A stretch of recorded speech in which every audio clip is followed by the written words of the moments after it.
बे समाव आङो नोंथांमोननि मिडियानिसिम आंनि गोसो गोरबोनि अननाय आरो सिबिनायखौ बावगोरबाय आरो नायगिरि बिथांमोननिसिमबो आंनि गोसो गोरबोनि सिबिनायखौ बावहरबाय।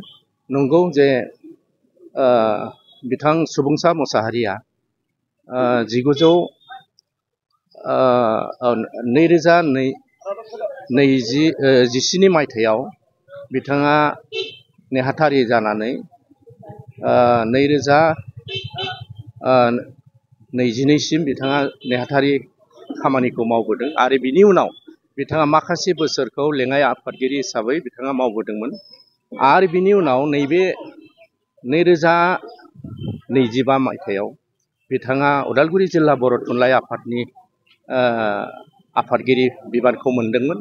नाथाय बिथाङा मोनसे नागारनो हायै बेरामाव गोग्लैनानै बिथाङा मैया 12 नभेम्बर सानजौफुनि 12 रिंगायाव बिथाङा रुंसारि जायो आरो बिथांनि रुंसारि जानायाव आं उदालगुरि जिल्ला बर' थुनलाइ आफादनि नेहाथारि जानानै आं जोबोद दुखु मोनदों। मानो होननानै बुङोब्ला बिथांजों आङो आफादगिरि हिसाबै जोङो खामानि मावबोदोंमोन।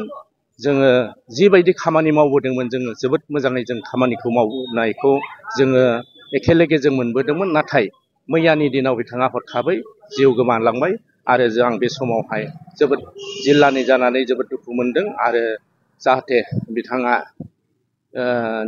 दिनै जोङो बिथांनि गोथै सहखौ जोङो गोथैसालियाव लांगोन आरो बेयाव गासै दिनै डिमाकुसि ओनसोलनि रायजोफोर आरो जोंनि उदालगुरि जिल्ला बर' थुनलाइ आफादनि माखासे बिबानगिरिफोर आरो गुबुन गुबुन आफादफोरनिफ्राय दिनै बेयाव ज' जानानै दिनै बे बिथांनि गोथै सहखौ प्रसेसन खालामदों एबा रिलि खालामदों आरो जोङो हानजा सुरनायनि गेजेरजों दिनै बिथांखौ जों बिदाय होगोन।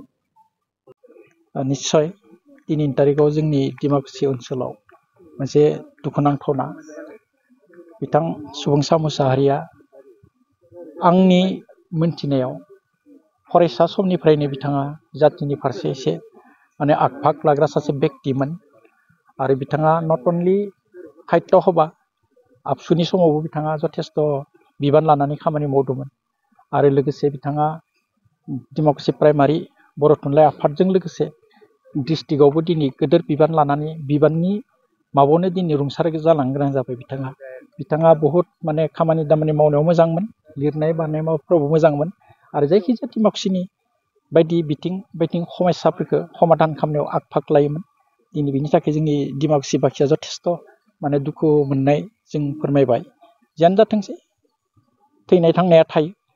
दा बिथाङा दिनै रुंसार जाबाय, बिनि जिउ आत्माया जाहाथे सोरगोआव अरायबो आलो गोजोन थाहैनो हाथोंसै बेखौ जोङो आसा फारिबाय आरो इयुन फारिफोराव बिथांनि आद्रा थालांनाय खामानिफोरखौ जों जाहाथे मावफुंलांनो हायो बिनि थाखाय आफा इसोर बोराइ बाथौनि सेराव जोङो अरायबो आर'ज गाबनाय थाबाय।